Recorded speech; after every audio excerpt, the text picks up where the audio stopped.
Hello and welcome to this video.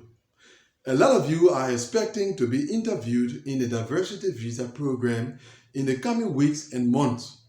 And so in this video, I will be sharing with you a number of truths that will help you to get set for your diversity visa interview. So let's begin.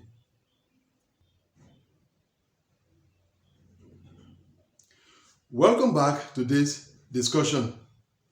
A number of applicants have been asking me to share concerning diversity visa interview questions.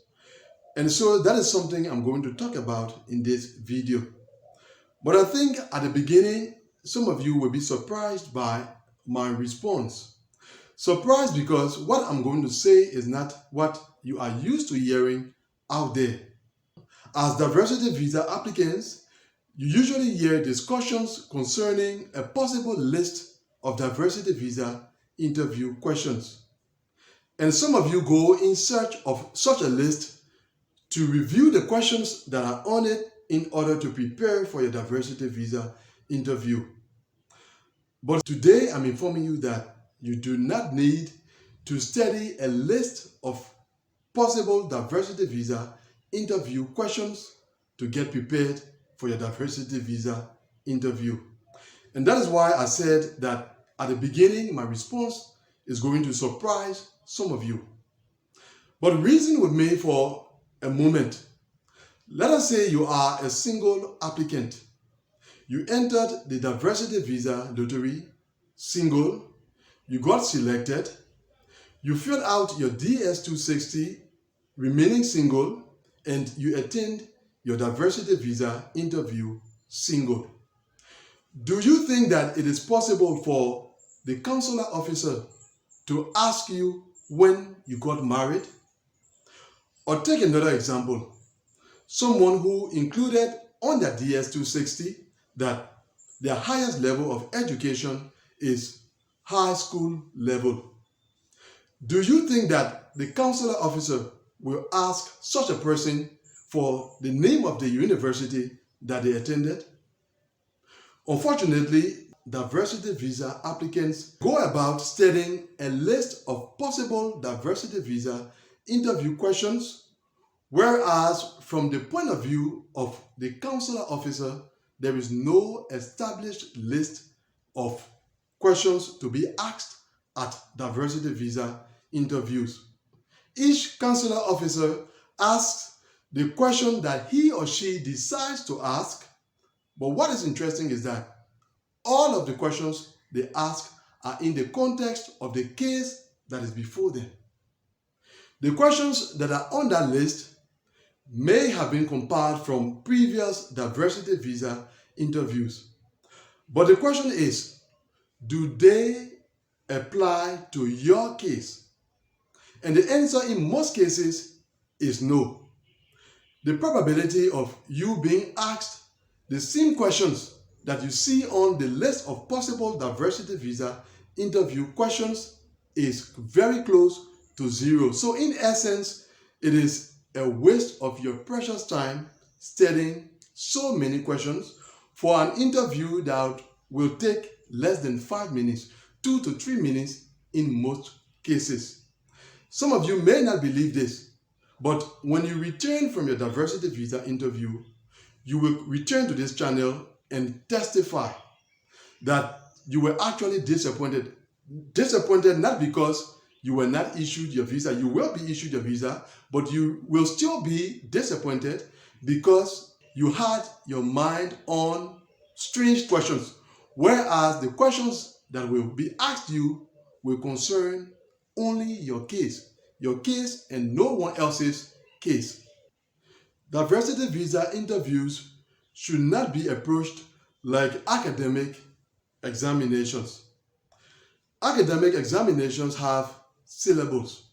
And so to set such examinations, you must have covered this topic and that topic and the other topic. And so people usually have this perception when it comes to the diversity visa interview.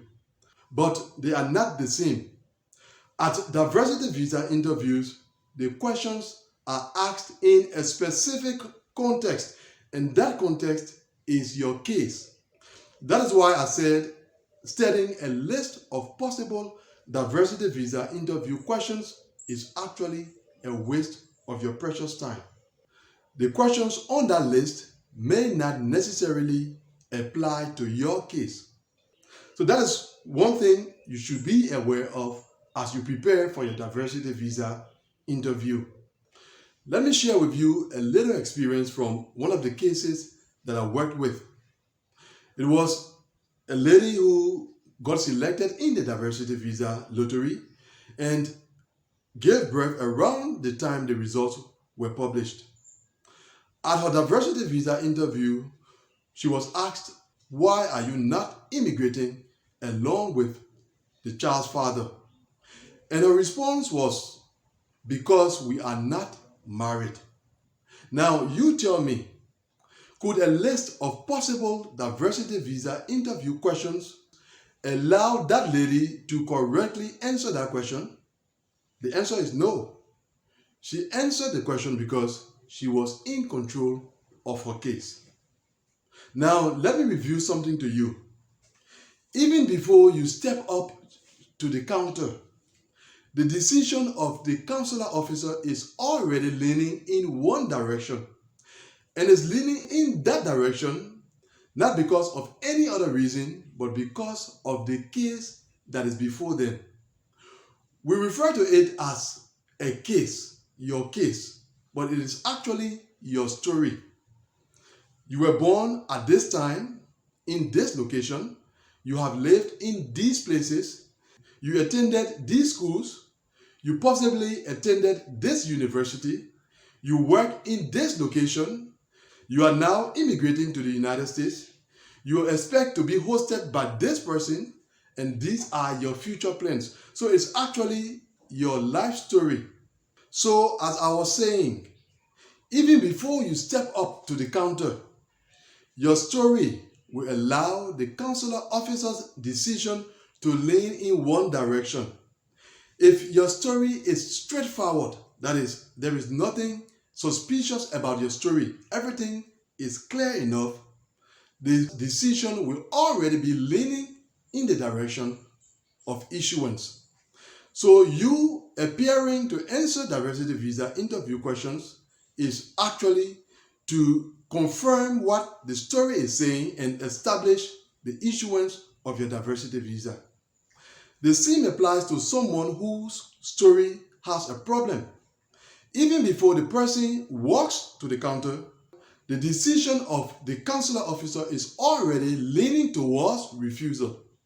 And so that person has the task of convincing that consular officer that what he or she thinks is not the reality.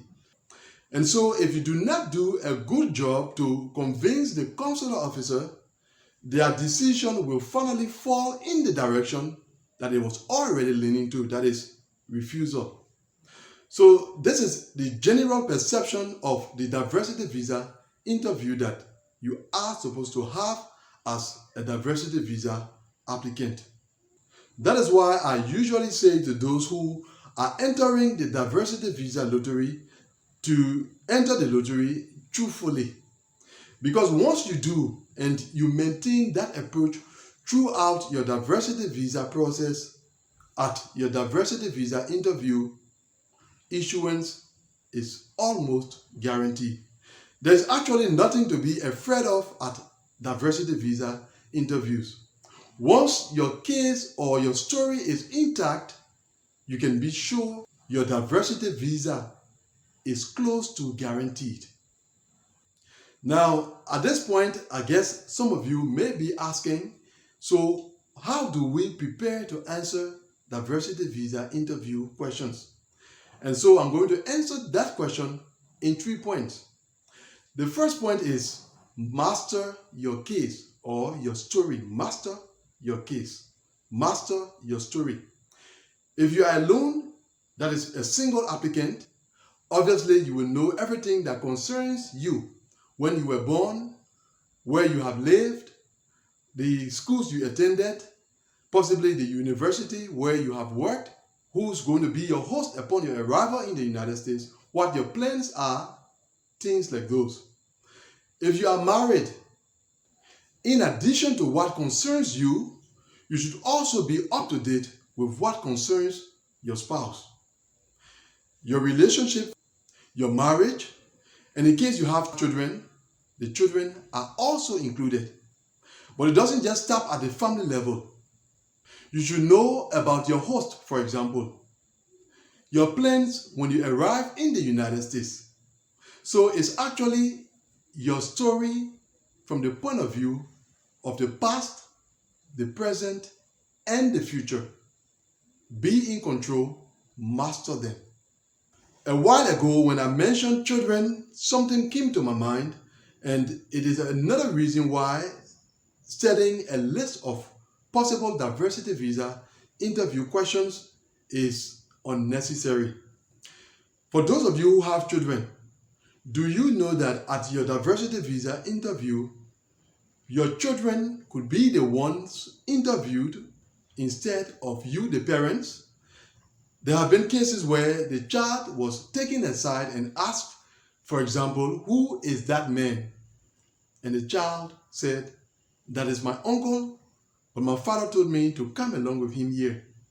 And I guess you know what the outcome of that interview was.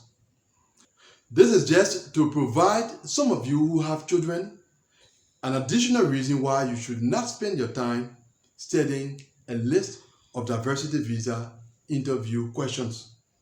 You could study those questions, but will your child be able to study them? Whereas it is possible for that child to be the one interviewed at your diversity visa interview. Now to our second point. And the second point is focus on the part of your diversity visa case or your story that you are uncomfortable with. Now, this second point may not concern everyone. If you are in control of your case, that is, there is nothing that you are fearful about, then this second point may not concern you. But for those who have some part of their story or part of their case that they are uncomfortable with, focus on that part. Resolve any issue that needs to be resolved to make you to master that part of your case. I do not know how it happens, but I can tell you, most of the refusals that come about from the part of the case that the applicant was uncomfortable with before the interview was conducted. So, in order for that not to be you, make sure that you are in control of that part of your case that you are uncomfortable with before you can attend your diversity visa interview. And our third and final point, be prepared to prove everything and anything that relates to your case. In case you qualify for the diversity visa program by means of work experience, be prepared to present relevant documentation. And it's not just documents, but also be prepared in case you are asked to prove your claim practically. If you are an electrician, for example, make sure that you know your stuff very well, because there has been a case where the applicant was a mechanic, and instead of him being interviewed by the consular officer actually invited the mechanic of the embassy to interview the applicant. So make sure that you are able to prove whatever you claim to be, both by way of documents and practically. And that includes proving that you will not become a public charge after you arrive in the United States. I've spoken of this many times. Some people do not accept that that is a requirement for the diversity visa program, but indeed it is. And so make sure that you are prepared to prove that at your diversity visa interview. Now, for those of you who are not aware of what that entails, I'm going to include the link to my video on public charge in the description of this one. Click on that link and watch that video in case you do not know much about the public charge requirement. These are the 3 points that I have provided in response to the question, how do you get prepared to answer diversity visa interview questions? Once you apply these 3 points, you are set to answer questions that you will be asked at your diversity visa interview. As I said, the diversity visa interview is very short and the questions are very easy. So do not overthink the questions. Do not think of or expect anything strange. The questions that you will be asked all concern your case and your case alone. So this is it for those of you who have been asking concerning possible diversity visa interview questions. To conclude, I wish you the very best as you apply those 3 points and attend your diversity visa interview. Now, before we end, do not forget to return to this channel after your diversity visa interview to testify in the comment area of this video concerning your experience. The video is entitled Diversity Visa Interview Secrets. So search for this video and leave your testimony in the comment area. Which brings us to the end of this discussion. Thanks for watching this video. I know it was a long one, but it is actually worth the time. Until next time, God willing, goodbye.